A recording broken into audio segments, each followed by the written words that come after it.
네, 정당 이정기 대표 방송작가 노동자들 뼈 때리는 토크 방송작가 노동권 보장을 위한 간담회를 시작하겠습니다. 먼저 참석자 소개가 있겠습니다. 정당 이정기 대표님 참석하셨습니다. 반갑습니다. 한창미 부대표님 참석하셨습니다. 반갑습니다. 정혜원 부대표님 참석하셨습니다. 김종민 서울시당 위원장님 참석하셨습니다. 방송작가 유니온 이미지 지부장님 참석하셨습니다. 이미지가 참 좋으시네요. 감사합니다. 이윤정 수석부 지부장님 참석하셨습니다. 김순희 사무국장님 참석하셨습니다. 박지혜 사무차장님 참석하셨습니다. 지금 우리 기자분들께 말씀하신 이 중에서 아직 지금 협력이 되시기 때문에 혹시나 이렇게 우리 대표님 이쪽 저 정의당 쪽으로 사진을 좀 잡아주시면 좀 고맙겠습니다. 뼈 때리는 토크니까 여러분들 눈치 보지 마시고 우리 대표님, 이정희 대표님 파워풀합니다. 다 꽂질러 주십시오. 정말 뼈 때리는 토크가 아니라 발골 수준의 우리 못된 사용자 발골 수준의 뼈 때리는 토크 시작하겠습니다. 먼저 우리 이정희 대표님 인사 말씀 드리겠습니다. 네, 제가 오늘은 좀 특별한 날이어서 특별하게 좀 정리를 하고 있습니다. 일단 여기 찾아주셔서 너무나 반갑고 항상 일하는 현장에서 듣다가 또 우리들 이야기를 하기 위해서 만났다는 거 그것이 너무나 의미 있는 시간이라는 생각이 듭니다. 방송사 다닐 때마다 늘 뵙는 얼굴이지만 이렇게 노동조합의 조합원으로 밝고 당당한 모습을 보게 되는 그런 느낌입니다. 아시다시피 정의당과 방송작가 유니온은 남다른 인연이 있습니다. 2년 전후 노회찬 대표님께서 수행 없이 홀로 방송작가 유니온 출범식에 참석해서 축하해 주셨을 만큼 생전에 굉장히 애틋한 마음을 갖고 있었던 노동조합이다. 그런 기억이 납니다. 그래서 대표님 장례식 때 우리 작가님들께서 누구보다 많이 장례식장을 찾아주시고 또 조언 보내주셨던 거 너무 감사하게 생각을 합니다. 노회찬 재단에서도 첫 후원금을 그 후원금 지원 대상을 방송작가 유니온을 포함시켰을 만큼 양쪽이 누구보다 끈끈한 인연을 맺어왔다고 생각합니다. 그 특별한 인연 때문에라도 정의당은 여러분들의 노동권 확보에 강한 책임감을 가지고 있습니다. 사실 작가들이야말로 프로그램 전반에 관여하면서 방송을 실질적으로 굴러가게 만드는 존재입니다. 차로 따지면 엔진이라고 할 수 있죠.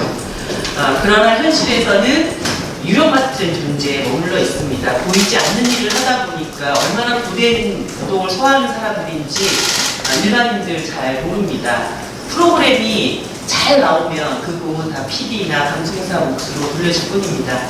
상상을 초월하는 업무량에 시달리지만 고용과 처우 역시 다른 PD를 포함해서 방송국에서 일하시는 분들과 비교할 수 없는 수준입니다. 특히 여성들이 절대 다수인 직업군이면서 그에 따른 합당한 법적 보호는 대단히 미비한 상황입니다. 본인이 원할 때 자유롭게 임신 결정을 할 수 있다고 생각하느냐 이런 질문에 아니요라고 대답한 비율이 70%가 넘는다는 충격적인 결과를 제가 보았습니다. 셋 중에 한 명은 월 평균 4번 이상 밤을 샌다. 여기 주로 밤 많이 새시는 분이요. 네, 밤을 했고요. 여초 직업군이라서 오랫동안 법의 사각지대에 방치되어 왔습니다. 이번에 칸 영화제 수상의 영감을 아는 영화 기생충 스텝이 봉준호 감독과 표준근로 계약서를 체결하고 작업했다는 점은 시사하는 바가 큽니다. 인풋이 좋아야 아웃풋도 좋습니다. 창의성을 발휘하는 직업일수록 안정적인 업무 환경이 굉장히 중요하다고 저는 생각합니다. 여러분의 업무도 마찬가지일 것입니다. 이름만 특수할 뿐이지 전혀 특수하지 않은 특수고용 노동자의 노동권 개선은 우리 문재인 대통령의 공약사항이기도 했습니다. 방송작가 유니온의 소중한 움직임이 문화부의 표준계약서 도입 권고로 이루어졌습니다. 권고에 그치는 것이 아니라 실천으로 이어져야 합니다. 일부 현장에서는 3개월, 6개월짜리 방송작가를 양산하는 계약서를 쓰고 있다고 합니다. 악용되지 못하도록 정책을 다듬고 문화부, 노동부, 방통위 등 관련 부처의 전방위적인 관리 감독이 잇따라야 할 것입니다. 방송을 통해서 공감을 불러오는 소중한 인재들이 정작 자신의 고통에 숨죽여야 하는 부조리를 이제는 끝내야 합니다. 저기다 이 모자람이 없도록 여러분의 눈물권을 뒷받침할 수 있도록 오늘 정말 제 뼈를 때려주십시오. 열심히 듣고 또 실천으로 이어나가겠습니다. 감사합니다. 부장님 감사합니다. 임지희 부장님 인사 말씀 드리겠습니다. 우선 이렇게 귀한 자리 마련해 주셔서 너무 감사합니다. 먼저 드리고 싶었고요. 그 이정미 대표님, 부상현 대표님, 노회찬 대표님, 제가 입수공장 일할 때 저희가 항상 자주 배웠는데 방송 작가들 위해서 건조가 도조 굉장히 협조해 주셨다는 것들 너무 감사하다고 생각하고 있습니다. 특히 우리 대표님 말씀처럼 제가 오늘 여기 와서 노회찬 대표님 사진이 가장 눈에 들어왔습니다. 특별히 저희 노조 아껴주시고 챙겨주셨는데요. 생각나는 자리입니다. 저희 방송작가 노조 아까 말씀하셨던 것처럼 노이찬 재단과 되게 저희가 할 수 있는 영향권 열심히 하려고 하고 있습니다. 그래서 저희 서거 1주년 될 때쯤 저희가 좀 아주 작은 감사 이벤트 좀 하고 있다 준비하고 있습니다. 제가 이제 지부장 활동하면서 이런 프로그램 간담회에서 방작가 직군들을 잘 모르시는 분들 만나고 그리고 이제 또 이제 기자분들 여기 많이 와 계시는 기자분들에게 질문을 하면서 어떤 걸 느끼냐면 정말 잘 알려지지 않는 방송계의 실태가 방송 작가들이 어떻게 일하고 얼마나 불공정 가능에 놓여 있는지가 너무 안 알려져 있구나. 그런 생각하면서 더 열심히 저희가 가열차게 알리고 기존에 나가겠다고 생각했습니다만 부족한 지구장 때문에 많이 알려지지 않습니다. 그래서 오늘 이 자리가 저희가 이렇게 좀 적극적으로 알려나가는 뜻깊은 자리가 될 것 같아서 여자를 마련해주신 감사 말씀드립니다. 앞서 말씀하셨지만 김종원 감독님 그 기생충 블로그에서 많이 화제가 되고 있고 제가 만들고 있는 프로그램에서도 이 아이템을 다룹니다. 근데 제가 이제 이 드라마 제작 스텝에 이 아이템을 다루기 위해서 2달 동안 작업해왔는데 잘 안 됐었거든요. 근데 한영화제 수상 때문에 그런데 저희가 다룰 수 있는 건 고작 드라마 제작 스텝의 어려움입니다. 저희는 사실 저희 노조는 드라마 작가님들은 거의 없습니다. 다른 방송 프로그램인데요. 실제적으로 대한민국 방송사에서 많은 다중 다양한 시사 프로그램들이 있고 보도 프로그램들이 있지만 그 속에 놓여있는 제작 스텝에 관련한 얘기들 방송사에 나오지 않습니다. 그래서 점점 사람들이 잘 모르는 거고요. 그러니까 그 밝은 이렇게 제일 어두운 지점이 저희 방송 제작 스텝의 문제, 특히 방송 작가들의 문제 아닌가 싶습니다. 그래서 제가 이번에 이제 드라마 제작 스텝의 문제 다루는 프로그램을 시작하면서 그게 이렇게 시작하면 조만간 우리 교양 프로그램, 보도 프로그램, 예능 프로그램들에 대한 방송 작가들의 문제점을 방송사에서 방송하는 날이 오겠지 하는 기대, 그만 가슴을 많이 끌고 있는데요. 오늘 여기 많은 분들 와주셨습니다. 정말 현대인은 특폭력 사실 그런 절절한 사연을 직접 말씀해 주실 거고요. 저는 지부장으로서 이 인터뷰를 통해서 저희 작가 노조의 감명한 요소사항을 조금 아주 간단하게 말씀드리려고 합니다. 방송 작가는 프리랜서라고 불립니다. 그런데 모든 작가가 프리랜서여야 하느냐, 모든 작가들이 프리랜서에서 합당한 대우를 갖고 있느냐, 그렇지 못합니다. 그렇지 못한 작가들마저도 프리랜서라는 미명한 아래 헌법에서 보장된 노동권들 보장하지 못하는 실정입니다. 예를 들면 신입 작가님들 굉장히 정시 출근하고 정시 퇴근하며 지시받고 일하는 보도 기자, 정규직 기자 옆자리에서 함께 뉴스 만드는 뉴스룸 작가님들도 프리랜서라고 부릅니다. 왜 그래야 되는지 도대체 얘기할 수 없고 그분들이 그러게 체계하지 못할 이유 전혀 하나도 없습니다. 그런 분들 저희가 너희 노조는 모든 방송 작가를 정규직화하라는 거냐? 이렇게 질문하시는데 그렇지는 않고요. 저희가 반드시 근로계약책은 필요한 작가님들, 신입 작가나 보도 작가님들 경우에 이런 움직임들 반드시 필요하다. 얘기하고 싶고요. 방송국 아까 말씀하셨던 대다수가 여성입니다. 저도 그런 자리 있을 때마다 이 얘기 좀 지겹긴 한데 아이 새벽 1시에 재영대비로 놔두고 4시에 오픈을 썼었습니다. 방송 작가들은 한마디로 말해서 노동권이라는 건 없습니다. 그래서 출산 육아 문제 관련해서 그런 것들 좀 저희 여성 작가들 그런 것들이 필요하지 않을까 생각합니다. 그리고 아까 계약서 말씀 주셨는데 아직까지 2019년 5월 20일 전까지 여전히 방송 작가들은 구두계약, 너 내일부터 일하자, 너 내일부터 얼마 줄게 이런 식으로 일을 하고 있습니다. 이게 지금 대한민국 현실이 맞나 그런 생각이 들 정도입니다. 그래서 이런 것들 조금 이제는 비정상의 정상화가 필요한 진짜 많은 거 생각되고요. 이런 관련 얘기를 직접 당사자들께서 열심히 들어주시면 감사합니다. 고맙습니다. 네, 이미지 지부장님 말씀이었습니다.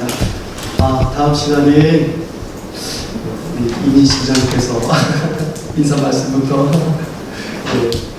물론 무거운 문제지만 그래도 여러분이 말씀하실 때는 편하게 말씀해 주십시오. 뼈로 실제로 우리 이정희 대표님을 때리는 것 빼고는 다 허용되는 시간이니까요. 방송 작가님들의 자유로운 뼈 때리는 직원을 자유롭게 순서가 없으니까요. 손 드시고 시작하겠습니다. 먼저 내가 가장 억울하다 손 들어주십시오. 말씀하십시오. 네, 말씀하십시오. 제가 가장 억울한 제 방송작가 유니온 사업차장입니다. 제가 마스크를 벗고 해야 되는데 지금 수술을 받아가지고 좀 가리고 하겠습니다. 양해 부탁드립니다. 네. 지난 노동조율 때 실시한 2019년 방송작가 노동 실태조사 결과에 따르면 방송작가 93%가 프리랜서로 고용되어 있습니다. 하지만 그 중에 72%가 방송사와 제작사에 출퇴근하는 상근 체제입니다. 신입과 서브 작가의 상근 비율만 따졌을 때는 79%까지 올라가고요. 상대적으로 프리랜서라고 우리가 흔히 생각하는 매입 작가의 상근 비율도 49%에 달합니다. 실제로 저희 방송작가 노조가 지난 3월 1일부터 4월 27일까지 약 2달간 KBS 고성작가 협의회 구직 게시판에 올라온 총 317건의 구직글을 전수조사를 했습니다. 그 결과 비상근, 재택근무는 단 20건에 불과했고 신입작가와 서브작가를 구하는 대다수의 구인 광고가 상근을 명시하고 있었습니다. 고용 형태는 물론 프리랜서였습니다. 이처럼 방송사와 외주 제작사들이 대다수의 방송작가를 프리랜서로 고용하고 있지만 근무 실질은 상근인 그런 위장된 프리랜서가 그런 구인글에서 투명하게 드러났습니다. 이런 방송국의 악습이 심지어 이제는 신문사 그리고 연예 제작사로도 확대가 되고 있습니다. 네, 그렇고요. 그리고 노동시간 역시 방송작가의 63%가 주 40시간 이상 노동을 합니다. 52시간 이상 노동도 33%에 달합니다. 근로기준법 적용 예외 대상인 주 15시간 미만 초단시간 노동자는 11%에 그쳤습니다. 이처럼 근로기준법상 주 15시간 이상 일하는 노동자는 휴일 및 연장 근로수당, 유급휴일, 연차 유급휴가, 출산 전후 휴가, 퇴직 등 실업급여를 받는 대상이 됩니다. 하지만 저희 방송작가들의 경우에는 어떨까요? 4대 보험에 가입되어 있다는 노동자는 전체의 3%에 그쳤고요. 시간의 수당을 받는 사례는 2%, 퇴직 등을 받는 사례는 1%에 불과했습니다. 저희가 정해진 시간에 방송사로 출퇴근을 하고 주 40시간 이상 이렇게 상근을 하는데도 방송작가들이 단지 고용 형태가 프리랜서라는 이유로 저희들은 근로기준법에 사각지대에 방치되어 있습니다. 저희가 최근 저희 출범하고 나서 막내 작가들 최저임금 받기 운동을 하고 있는데요. 사실 그 이유는 저희가 노동자가 아닌 프리랜서이기 때문에 최저임금을 맞춰주지 않아도 되고 방송 일정에 따라서 저녁도 주말도 휴가도 없이 근무를 시키기 때문입니다. 막내 작가의 경우에는 일을 가르쳐주는데 왜 막내들에게 돈을 줘야 하냐, 너희들이 우리에게 돈을 내야 하는 거 아니냐 라는 얘기까지 듣고 합니다. 또 대표적으로 너 아니고도 길거리에 나가면 막내 작가 할 얘기 많다 그런 얘기도 듣기도 하죠. 사실 이런 상황에서 개인이 최저임금을 지급해달라는 요구를 하기 쉽지 않습니다. 실제로 저희 한 지역 조합원분께서는 작년 기준으로 페이가 5월 120만 원이었습니다. 그래서 편의점 아르바이트를 해도 5월 157만 원을 받는다, 페이를 인상해달라고 했더니 돌아오는 얘기는 작가는 노동자가 아니기 때문에 최저임금 맞춰주지 않아도 된다, 법적으로 아무 문제 없다라는 답이 돌아왔습니다. 근로계약 체결 비율도 사실 되게 충격적인데요. 문체부에서 방송 프로그램 제작 스태프 표준 계약서를 근로, 업무 위탁, 하도급, 지필 계약서 이렇게 4종을 마련을 했지만 실제 방송 현장에서 근로계약 체결을 미리 합니다. 방송사 최초로 TBS에서 작가 근로 계약을 체결해서 그 24명의 작가와 외주 제작사의 극소수의 작가에 불과합니다. 방송 3사에서조차 근로계약 체결은 몇 %에 달합니다. 한 건도 없죠. 대부분이 업무 위탁 지필 계약서이고 하도급 계약서도 종종 체결됩니다. 이제 제가 막내 작가 사실 대표로 들어온 거라서 막내 작가 얘기를 좀 하자면요. 막내 작가의 경우에는 방송 원고를 쓰지 않습니다. 물론 방송 원고를 쓰지 않지만 방송 제작 전반을 다 반영을 하면서 서브 작가나 메인 작가분들 서포트를 하고, 그러니까 같이 섭외, 취재, 자료조사, 프로그램 구성, 자막도 쓰고요. 또 보도 자료도 쓰죠. 그런 말은 정말 수십 가지의 일들을 하고 있지만 하고 있습니다. 특히 막내의 경우에는 출연자 주차 관리, 출연료 정산, 배차 신청, 장비 반납 등의 스태프 역할까지 수행을 합니다. 또 업무료라고 함으로써 업무 외의 노동을 다 지워져 버리는 거죠. 네, 그래서 방송사들이 일반적으로 정말 고용 형태가 아닌 근로 실질을 따져서 고용해야 될 필요가 있다고 보고요. 특히 막내 작가의 경우에는 당연히 너무나 프리랜서였기 때문에 방송사에서 독방위로 일을 하고 있기 때문에 근로계약을 체결을 해야 된다고 봅니다. 그리고 마지막으로 막내 작가 혹시 문제에 대해서 얘기를 하고 싶습니다. 저희가 신입 PD나 조연출에게 신입, 야, 막내라고 하지 않습니다. 연출팀 내에서 막내라고 불려도 작가처럼 모든 직군이 막내라고 부르거나 우리의 직업, 그냥 내 직업이 막내가 되진 않습니다.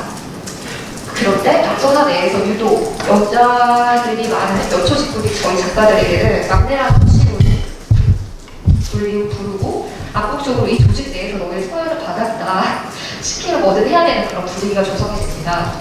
그래서 설문조사 결과 이 막내라는 호칭에 대해서 4명 중 3명이 거부감을 갖고 있다고 발표가 됐고요. 이거가 어떤 느낌을 주느냐라고 했을 때 업무 외에 신고를 등 장비까지 쉽게 시키는 존재가 된 기분이다.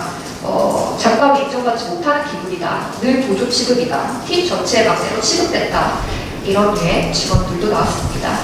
저희 작가는 전문직 노동자입니다. 전문직 노동자를 꿈꾸고 20대 초중반의 여자들이 많이 방송 작가에 입문을 하는데요.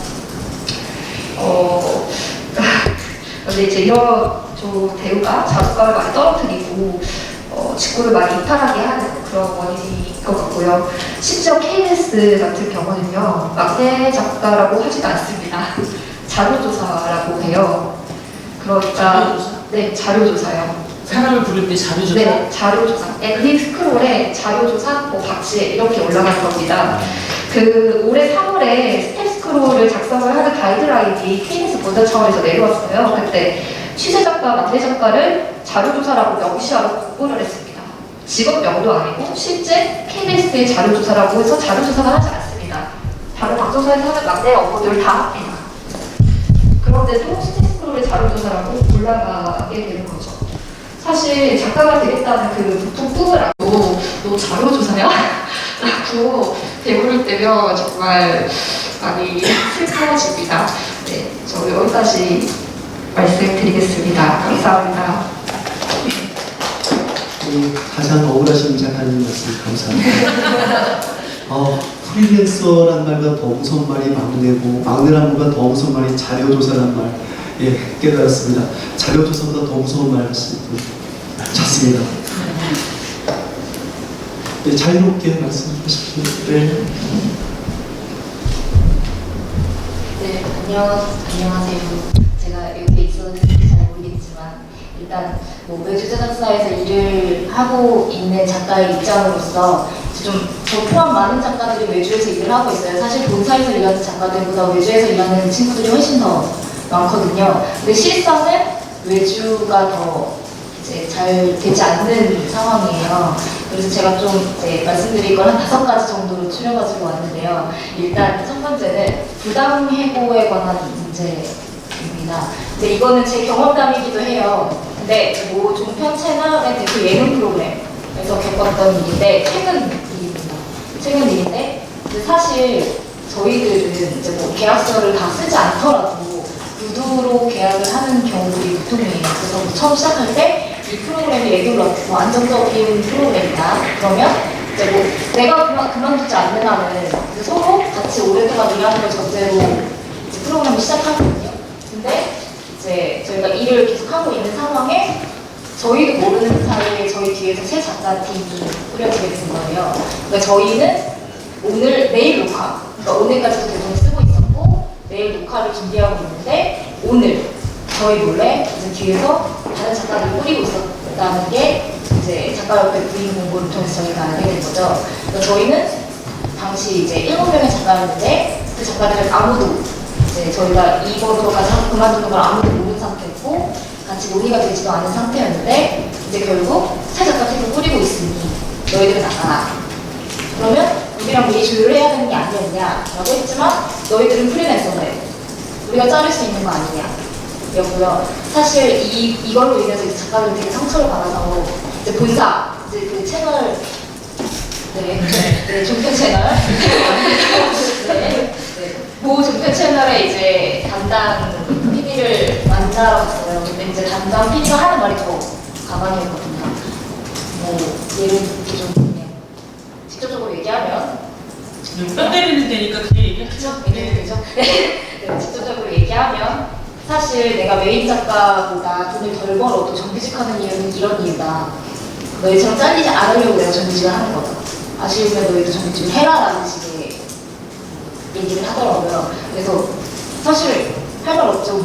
그래서 그 뒤에 같이 그러니까 그 제작사 대표는 미안하다. 우리가 문제를 키우는 것 같으니 사실 그 뒤에 이제 노조랑 저희가 같이 이제 대처를 좀 했거든요. 그랬더니 이제 너네 그럼 일을 해라. 너네 일 와서 해. 이런 식이 된 거예요. 근데 사실 그런 상황에서 더 같이 갈 수 있는 분위기는 아니잖아요. 그래서 저희는 사과문을 받고 싶다. 해서 사과문을 받는데도 그것도 정말 말이 많았거든요. 안 쓰겠다. 뭐 프로그램 명을 빼겠다. 담당자 명을 빼겠다. 이런 식으로. 그러니까 사실 저희가 막 대놓고 저희한테 사과를 한 것도 아니었고 진짜 한 장짜리 종이로 띡 하고 받은 상황이었거든요. 근데 사실 이런 부당해고 문제가 그 프로그램의 문제만은 아니라고 생각해요. 사실 제 아는 작가들도 많이 겪는 일이고 그래서 이런 문제들은 반드시 해결이 돼야 되지 않을까. 근데 또 근본적으로 또 올라가 보면 어쨌거나 계약서 작성을 해야 된다는 것도 좀 필요하지 않을까라는 생각이 들어요. 그래서 더 이상 좀 억울하게 후배들이 뭐 잘리거나 뭐 이런 내쳐지는 일들이 없어야 된다고 생각해요. 그리고 또 있습니다. 두 번째, 이거는 이제 최저임금과 이제 서브 작가들 페이에 관한 얘기인데요. 사실 최저임금을 높인다고 해서 이제 막내 친구들, 이제 우리 신입 작가들의 친구들의 페이는 좀 많이 올라가고 있는 편이에요. 근데 그거에 비해 그 위에 있는 친구들의 페이는 전혀 올라가지 않거든요. 그래서 사실 어떤 프로그램에서는 막내가 180을 받는데 서브 작가가 180을 받는 경우가 있어요. 근데 그거는 되게 말도 안 되는 상황인데 이제 뭐 제작사의 입장에서는 우리가 없는데라는 입장으로 계속 고집을 하거든요. 근데 사실 막 이렇게 뭐 밑에 친구들이 오르면 위에 친구들도 계속 올라야 되는데 이 친구들은 제자리 걸음인 상태라 이런 부분도 좀 해결이 돼야 된다고 생각하고 그게 해결이 되지 않으니까 이제 서브 작가 친구들의 페이가 사실 연차 곱하기 10이라고는 하지만 그게 맞는 제작사가 없거든요, 거의. 그래서 이런 부분들도 명확한 페이에 대한 가이드라인이 지켜져야 되지 않을까 생각도 좀 해봤습니다. 그리고 이것도 좀 심각한 문제이긴 한데요. 이제 기획료에 관한 문제예요. 이제 요즘에 파일럿이나 시즌제 프로그램들이 많이 생기기 때문에 이런 기획을 하는 기간들이 조금 길어지거든요. 근데 좀 말도 안 되는 상황이지만 뭐 기획을 할 때 보통 3-4달 정도씩 하는 프로그램들이 대부분인데 방송은 2편인 거예요. 그러면 기획료는 보통 많게 받으면 70%, 적게 받으면 30% 정도 받거든요. 저의 원래 페이에. 근데 그렇게 3-4달을 그 페이만 받는 거예요. 근데 방송은 2편이면 제 100% 페이를 2주밖에 못 받는다는 얘기거든요. 그럼 그 친구들은 거의 3-4개월, 5개월에 가까이 거의 원래 받아야 될 것에 30%, 40% 정도밖에 안 되는 페이를 받는 거거든요. 근데 그런데도 불구하고 그걸 너무 아무렇지 않게 공고를 올리는 제작사들이 너무 많아서 그런 부분들도 조금 정비가 필요하지 않을까 생각합니다. 너무 많이 5가지라고 안 그랬어요? 이제 3개 했어요. 빨리빨리 하겠습니다. 저 4번째는 근무 환경에 대한 문제인데요. 이게 제작사가 사실 본사에 비해 되게 열악한 게 사실이에요. 막 사무실도 좁고 뭐 더럽고 뭐 쓰레기통도 제대로 된 쓰레기통도 없고 되게 골방 같은 곳이 되게 많은데 이제 그러다 보니 제작사에서 같이 근무하는 뭐 PD들이나 뭐 부장이나 뭐 이런 대표들이 너무 아무렇지 않게 작가들이 있는 한 공간에서 담배를 피고 뭐 쓰레기를 버리고 다 어지러 놓고 그 안에서 밥을 먹고 뭐 약간 이런 이게 너무 심각해요. 근데 이제 그런 것보다 담배를 피우면서 회의를 하는 경우들이 되게 많거든요. 근데 그걸 주의를 줘도 그게 해결되지 못하는 것들이 있어서 약간 좀 여자 작가들의 입장에서 되게 불만들이 되게 많은 상황이에요. 이거 불법 아니 불법? 불법이죠. 불법으로 신고해버려. 이런 환경 문제에 대한 것도 좀 개선이 됐으면 좋겠다라는 이런 바람 정도인 것 같습니다. 그리고 마지막으로 참 해서는 안 되는데 하는 사람들이 아직도 있더라고요. 성희롱 발언과 뭐 외모 불평. 아무래도 여자들이다 보니 좀 심각한 것 같은데 막 작가들을 두고 너희들이 못생겨서 잘린 거다. 뭐 예뻐서 너희를 뽑았다. 그런 발언들을 거의 수시로 있어요. 그러면서도 뭐 너희가 오기 전에 전에 작가들은 못생겨서 자른 거다 라는 얘기도 막 하고 근데 그런 얘기 하시면 안 돼요 라고 지적을 하지만 그럼에도 불구하고 그게 무슨 큰 문제가 있는지 잘 모르시더라고요. 그리고 뭐 작가가 뭐 예쁘게 오피스를 입었네 이러면 너 왜 이렇게 여리여리하게 예쁘게 하고 왔니? 뭐 연애하니? 뭐 이러면서 이런 발언들을 진짜 너무 서스럼 없이 제가 좀 수다해서 얘기하는 거긴 하지만 네, 그런 발언들을 너무 순화 없이 그냥 막 하시는 것도 좀 잘못된 거라고 생각하고요. 또 이제 방송에 출연하는 저희 작가뿐만 아니라 뭐 여자 기자분들이라던가 출연자분들을 두고도 그런 외모 발언들을 아무렇지 않게 하세요. 그런 부분도 개선이 돼야 되지 않을까라는 생각입니다. 닦아서 잘 읽겠습니다. 네, 자료조사보다 훨씬 무섭네요. 그다음에 뭐 제자리거든 임금, 기획료 페이, 열악한 근무 환경, 성희롱까지 불법의 원상입니다. 다른 분도 말씀 듣겠습니다.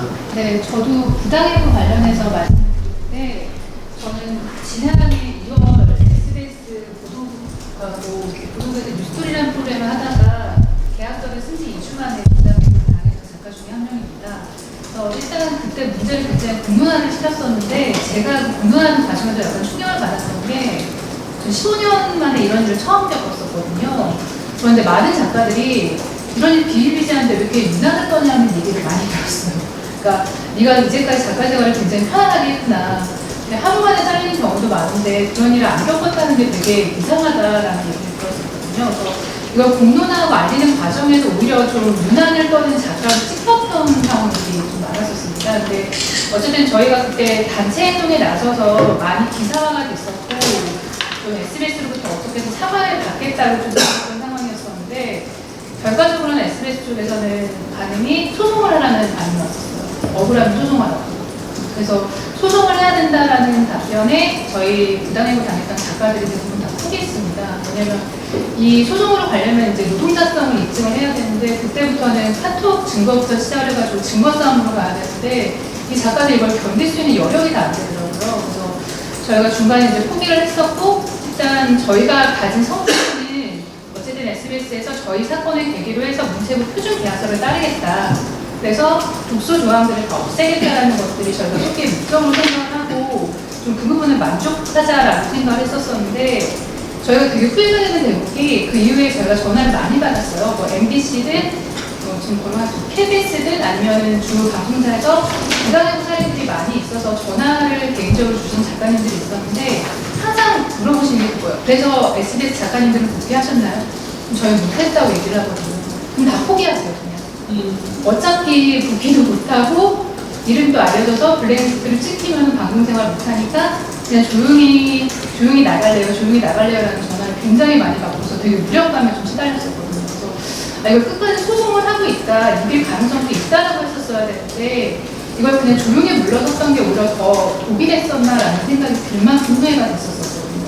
그리고 실제로도 그 이후에 이 표준계약서를 실행을 하고 있다고 해도 이 작가들 사이에서는 어차피 이름이건 뭐건 찍히면 방송 일을 다시는 못한다는 두려움이 있어서 최근에도 부당해고 사례가 있지만 항의를 못하는 경우들이 굉장히 많습니다. 그리고 항의한다 했었을 때 나는 이제 이 바닥에서 일을 못한다라는 각오를 가지고 항의를 해야 되는 상황이 되거든요. 저 같은 경우는 운이 좋아서 다시 방송 일을 시작할 수 있었는데 실제로 그 SBS에서 뉴스토리 사태 이후로 일했던 작가들 같은 경우는 대부분 방송 일을 못하고 있어요. 그러니까 이 배신감이라는 게 대부분 큰 게 그래도 SBS 보도국에서 정의로운 기자들과 일하는 작가들이 이렇게 부당해고를 당했는데 이쯤에서 이제 딱 법리적으로 나오더라고요. 너희들은 프리랜서고 어차피 우리하고 계약을 했던 거는 1월 29일부터 3월 30일까지 그 2달짜리 계약서 쓴 거에 사인을 했으니까 이걸로 끝이다. 그러니까 이렇게 기사화를 할 때는 분명히 이건 보도화 될 수 있는 내용들인데 이게 자기들 내부의 문제가 돼버리니까 이거는 객관적으로 봤었을 때 법적으로 다툴 문제지 뭐 정의의 문제가 아니야라는 이중적인 태도에 저희들은 굉장히 실망했었거든요. 그리고 뭐 이런 부당해고 사례를 겪었을 때 저희들이 할 수 있는 것을 어떻게든 해보려고 했었는데 작가들이 대응을 할 수가 없는 게 문체부나 방송일 그 이후에도 굉장히 면담을 많이 했었어요. 좀 압박을 넣어달라고. 근데 답변이 그렇게 한번 압박을 넣으려고 미팅을 했더니 언론 침해라고 방송사 고유의 편성권을 침해하고 있다라는 걸로 맞서고 있었기 때문에 우리 방송인 쪽에서는 더 이상 건드리기가 힘들다는 답변을 하더라고요. 그래서 저희는 아니 계약서는 계약서대로 썼는데 이렇게 변형이 가능한 계약서에 대해서 문체부도 책임지지 않고 방송에도 책임을 못 진다고 하고 그럼 우리는 이 계약서를 대체 왜 쓰는 건가? 이거는 손쉬운 해고로 악용되는 게 아닌가라는 생각을 들었었는데 지금도 여전히 굉장히 많이 나오고 있는 게 오늘 같은 경우도 제보를 받았던 게 YTN도 독소 계약서, 도서 조항이 있는 계약서도 굉장히 유명하거든요. 그리고 호칭 문자가 나와서 얘기하자면 거긴 작가라는 말을 안 씁니다. 내가 프리랜서한테 물어봤어? 라고 얘기해요. 작가가 앞에 버젓이 있는데도 VJ나 PD나 그런 프리랜서들을 다 포용해서 부장님 바로 앞에서 프리랜서한테 이거 물어봐 라고 기자한테 얘기하고 프리랜서한테 원고 달라고 라고 얘기를 하고 그러니까 좀 그렇게 점점 더 안 좋아지는 상황으로 갔었을 때 이게 분분화가 되면 사람들이 뭔가 더 좋아지는 게 아니라 작가들이 이걸 찍혀서 뭔가 목소리가 못 낸다는 상황을 이 사람이 정말 귀신같이 알고 악용하는 사례도 굉장히 많이 봤었거든요. 그래서 저는 좀 되게 실망감을 많이 느끼는 게 제가 겪었던 보도국도 그렇고 YTN 연합뉴스 종편 채널 중에서도 특히 그렇고 나름 사회 정의를 실현하겠다고 했던 이런 곳에서 프리랜서, 특히 작가들에 대한 태도에 굉장히 많이 실망감을 느끼고 있는 것이 사실입니다. 근데 지금 현재 문제는 이걸 법적으로 보호받을 수 있는 장치가 아무것도 없고 소송을 하더라도 민사로 갈 수밖에 없고 민사로 가려면 2년, 6개월에서 3년을 소송 기간을 버틸 수 있는 작가들이 없거든요. 좀 이런 부분들이 법제화가 돼서 저희도 그때 후회했던 게 그거였어요. 그냥 소송을 해서 이길 수 있다는 확신만 있으면 어떻게든 해볼 텐데 이게 불확실하다라는 얘기가 들으니까 꺾일 수밖에 없거든요. 이걸 또 방송사들은 굉장히 잘 알고 있고. 그러니까 저는 문체부든 방통이든 좀 책임 있는 자세로 계약서를 만들었으면은 이거에 대해서 좀 강제 조항을 둬서 어떻게든 좀 실현할 수 있게끔 부탁을 좀 드리고 싶습니다. 네, 부당해고가 일반적이다, 찍히면 죽는다, 뻔이다, 이런 문제가 언론 침해로 둔갑하는 것이 참 겁나네요. 네, 한 분만 더 발언 들어볼까요? 네.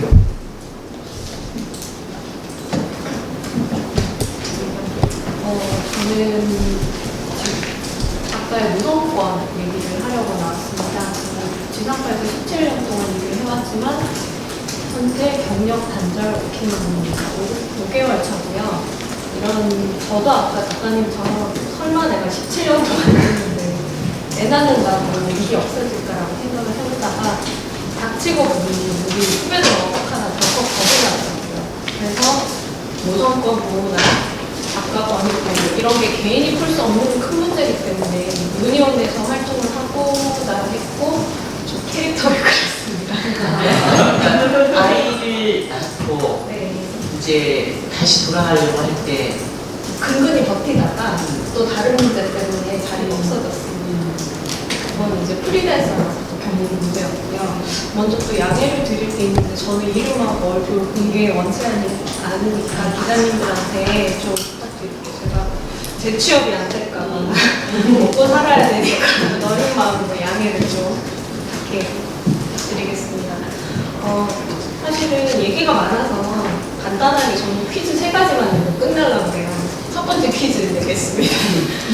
2016년도에 방송작가 실태조사가 있었어요. 언론노조랑 방송작가들 함께. 전수조사는 아니었고 표본이 624명이었거든요. 이 중에 여성이 몇 명일까요? 600명. 촉이 대단하시고 622명. 역시 대표님. 94.6%가 여성입니다. 모성권이 중요할 수밖에 없는 이유죠. 그리고 자세히 보면 연령 구성이 굉장히 기형적입니다. 20대가 73.2%고요. 40대는 0.7%에 불과합니다. 73.2%. 2016년도 표본조사고요. 전형적인 불안정 직업군이라고 생각이 되고 굉장히 아이러니하게 방송사는 늘 경력이 풍부한 작가로 원합니다. 하지만 층은 점점 편중이 돼 있죠. 그리고 624명 중에 배우자가 있는 사람이 6.75%에 불과했어요. 대부분이 미혼인 거죠. 그러니까 결과적으로 보면 방송작가라는 직업은 미혼 여성들의 노동력을 갈아서 만들어진 셈이고요. 젊은 시절을 그렇게 몸바쳐 일하고 결국은 결혼과 출산을 포기해야 되는 게 이 땅의 비정규, 특수 고용 노동자 여성들의 엄혹한 현실인 것 같다는 생각을 애기 낳고 있습니다. 저는 옛날에 몰랐고요. 그래서 저희 방송작가 유니온이 결성이 그 후에 됐어요. 그래서 몇 조가 결성되고 처음으로 작년에 모성권 실태조사를 했습니다. 본인이 원할 때 자유롭게 임신을 결정할 수 있다고 생각하는 작가가 29.6%에 불과했어요. 왜 안 되냐, 그 이유가 되게 많았는데 4가지만 말씀드릴게요.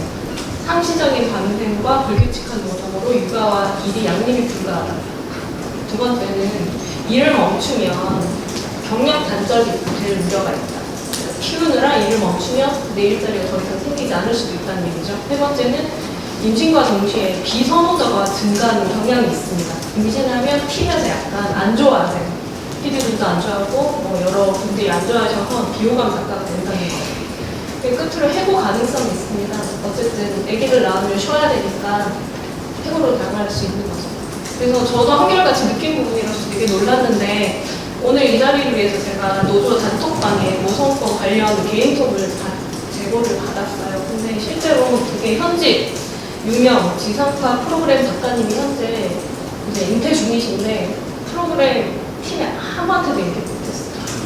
배가 부를 때까지 그냥 가리다가 나중에 안 되면 얘기하려고 하신대요. 굉장히 유명한 프로그램이고 방송사에 돈 굉장히 많이 벌어다 주는 프로그램이에요. 너무나 가슴이 아픈데요.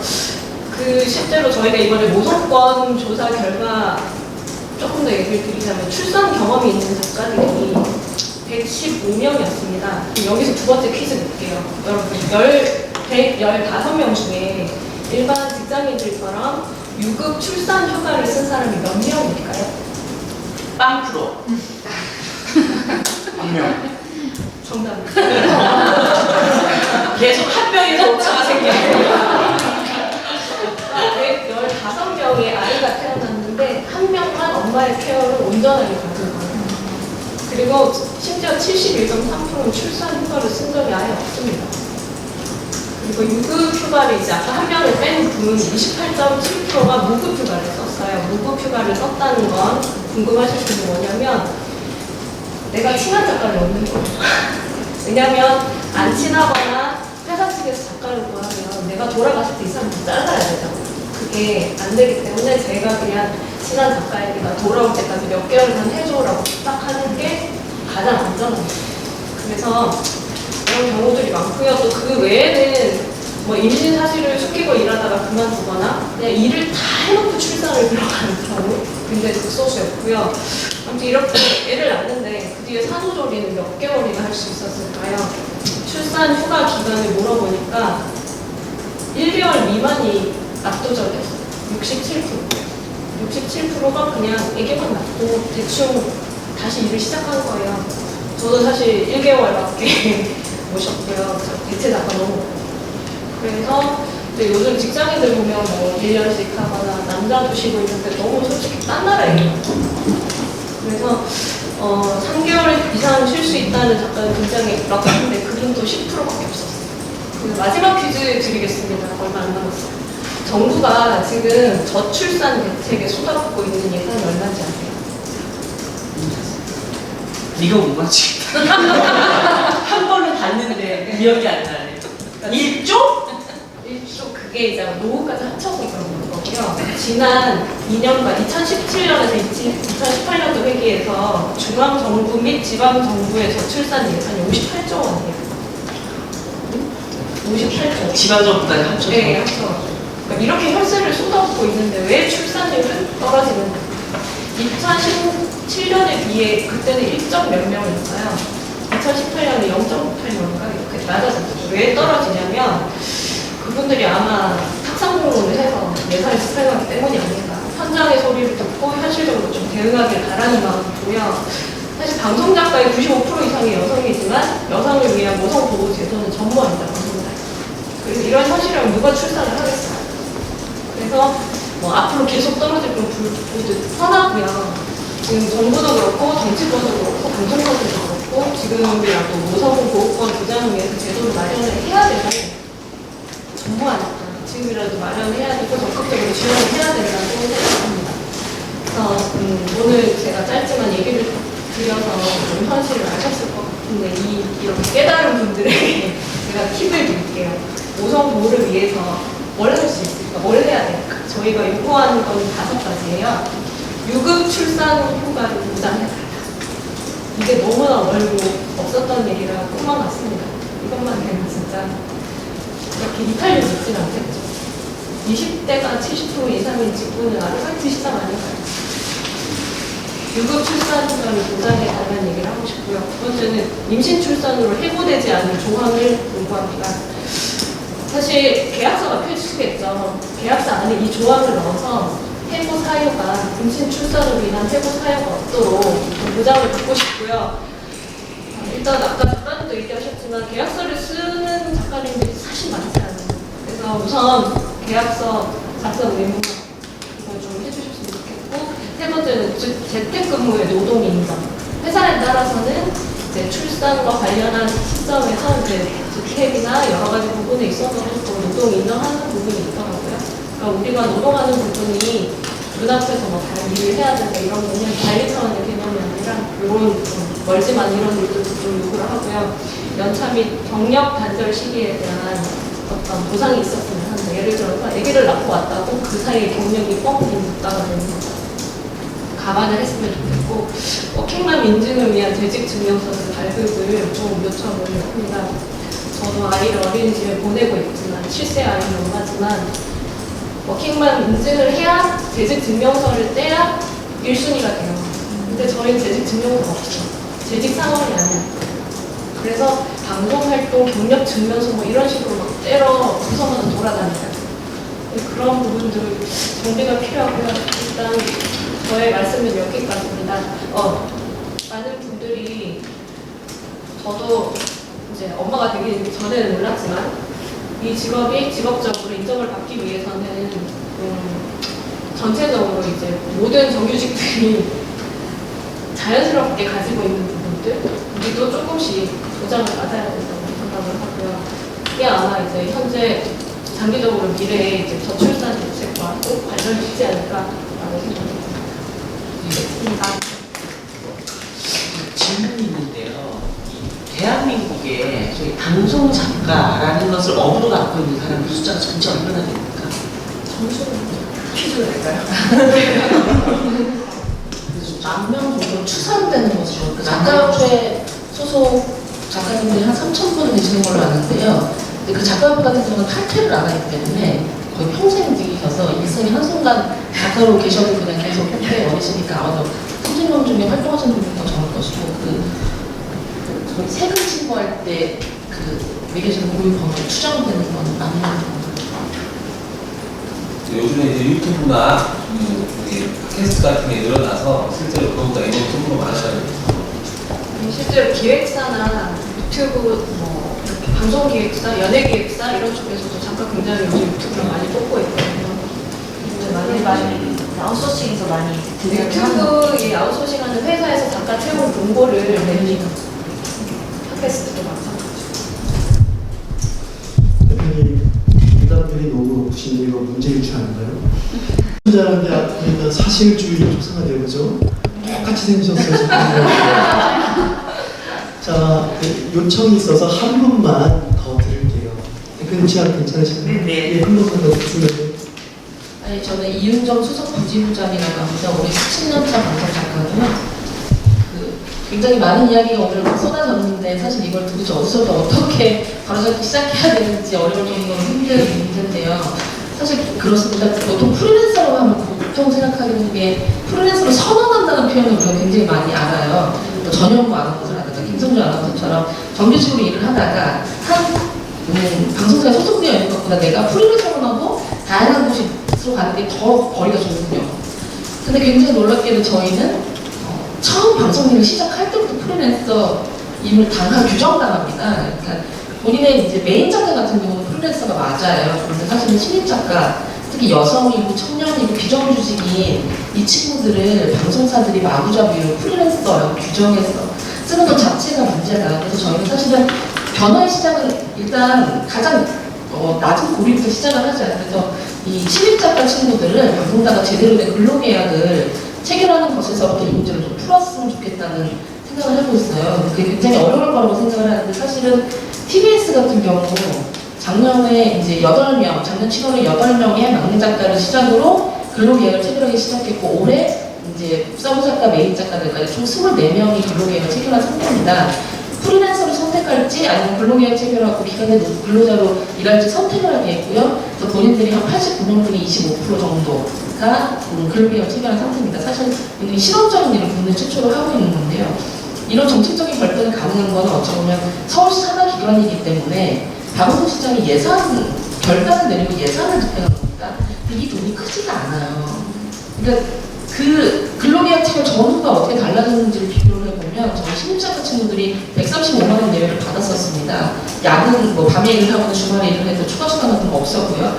근데 지금은 서울형 생활임금을 적용받아서 212만 원을 받고 사회보험 적용이 되고 야근수당, 휴일수당 지급이 됩니다. 그리고 물론 임신 출산 후가 보장이 되죠. 아직은 아무도 없지만.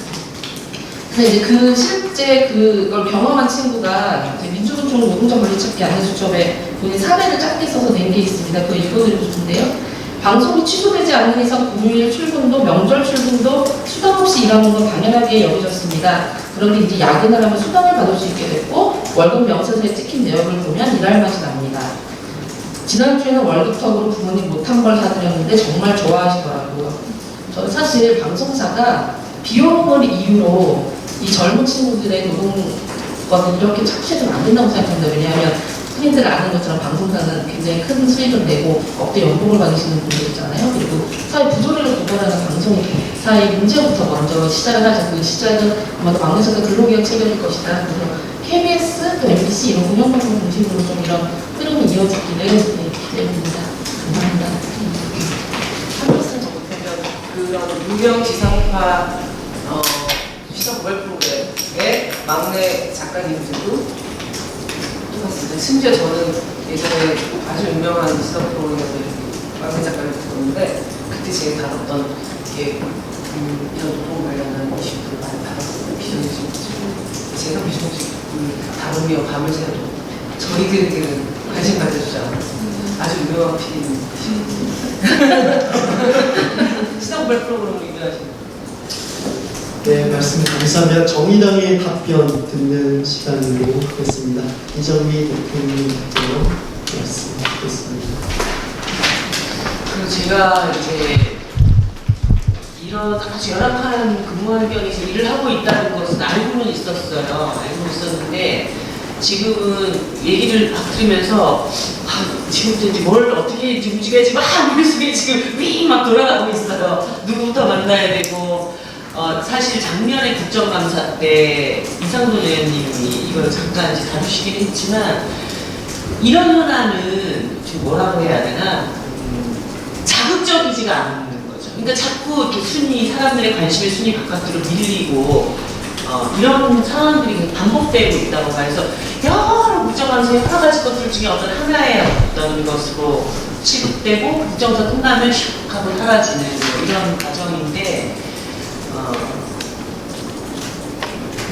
실제로 문제를 어떻게 해결해야 될까 이게 되게 중요한 것 같아요. 그러니까 이슈를 만드는 게 중요한 게 아니라 지금의 이 상태에서 어떻게 한 걸음 더 우리의 삶의 조건이 나아지게 만들 것인가 그리고 그거를 만들어내야 그 다음 희망을 또 가질 수 있고 또 방송 작가들처럼 그런 열악한 환경에서 일하는 청년들이 저렇게 노력하면 변화할 수 있다라고 하는 거를 좀 만들 수 있는 그거를 올해 하반기에 제가 해봐야 되겠다. 이건 일단 저한테 뼈를 때리는 게 아니라 심장을 때리는 진짜 이거를 조금 이제는 제대로 다뤄봐야 되지 않을까 이런 생각이 들었습니다. 그래서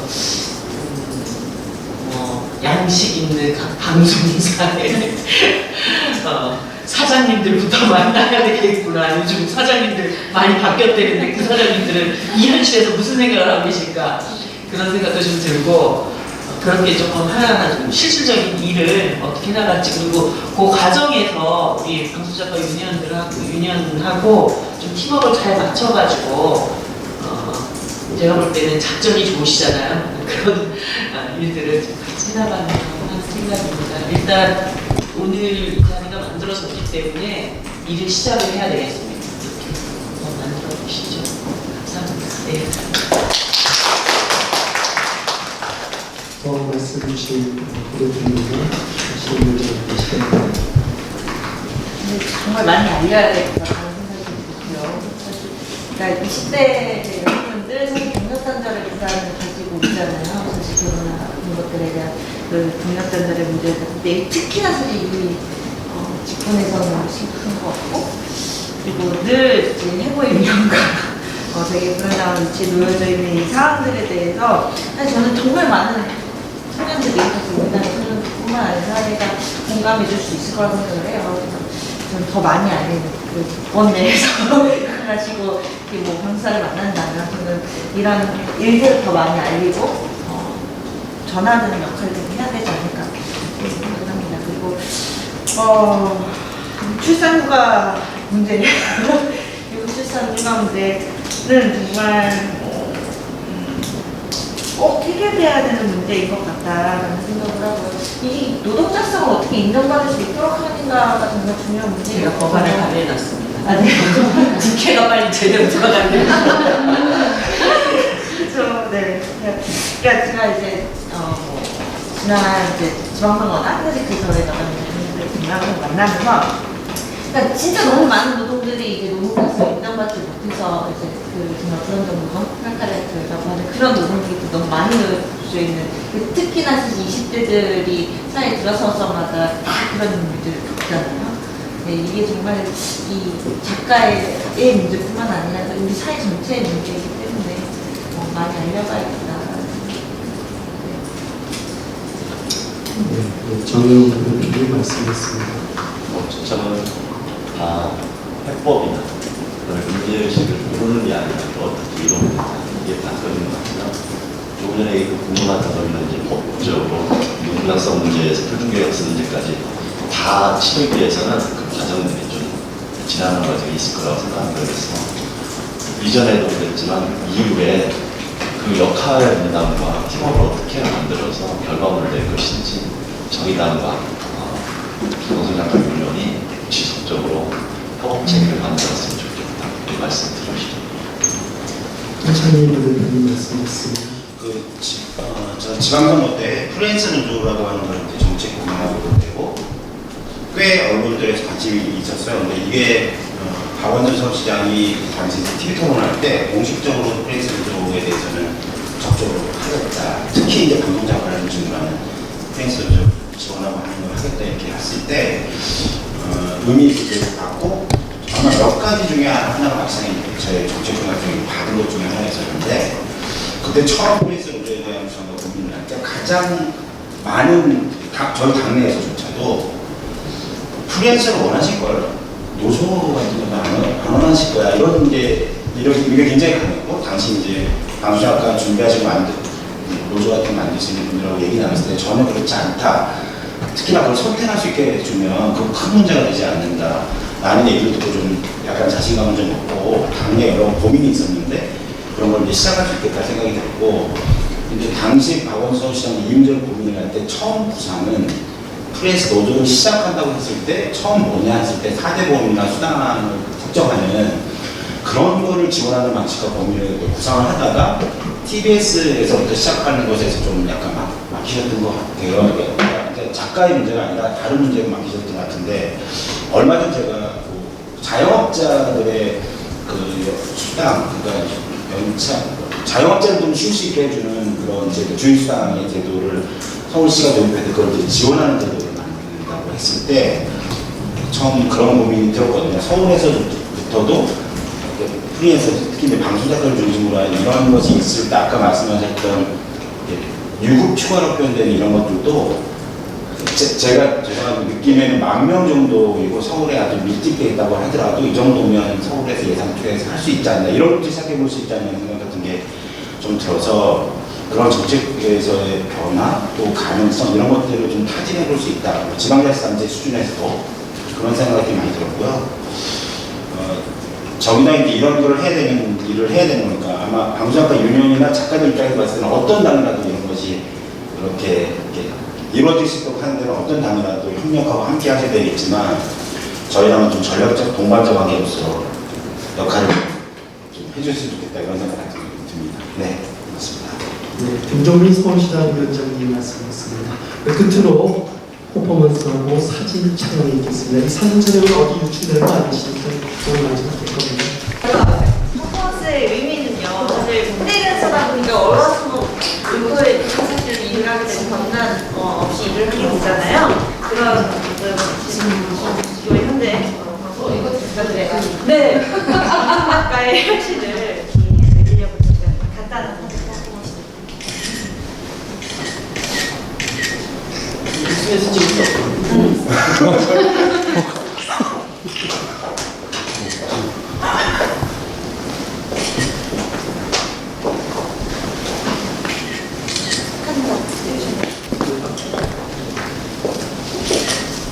찍을게요. 하나, 둘, 셋.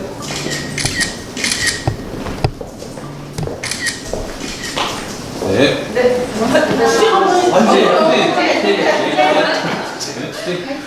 파이팅 하죠. 파이팅 좋아요. 하나 둘 셋.